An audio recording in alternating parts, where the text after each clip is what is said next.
مجددا، أنا محمد ياسين. هذا هو الجزء الثاني من ملاحظاتي حول الشكوك التي تحوم حول عام 2024. سأواصل توثيق ما ألاحظه يوميا، ونأمل أن نقترب من الحقيقة. الحدث الثالث: الدقائق التي تختفي. اليوم أثناء مراقبتي للساعة لاحظت أن هناك دقائق تختفي بشكل غريب. كنت أنظر إلى الساعة عندما كانت تشير إلى الساعة 3:15، وفي لحظة رمشت فيها عيني وجدت الساعة تشير إلى 3:17.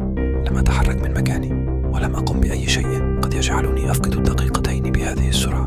هل هناك خطأ في الساعة أم أن الزمن نفسه يتلاعب بنا؟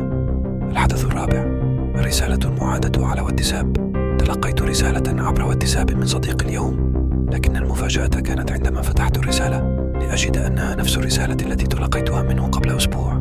نفس الكلمات، نفس الوقت. لم أتصل بصديقي للتأكد، بل اكتفيت بالملاحظة. كيف يمكن لرسالة أن تعيد نفسها؟ هل يمكن أن يكون هناك خلل في الهاتف، أم أن هناك شيئا آخر يجري؟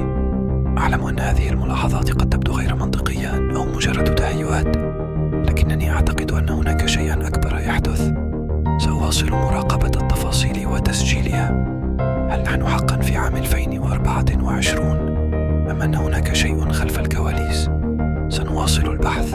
حتى ذلك الحين ابقوا متابعين.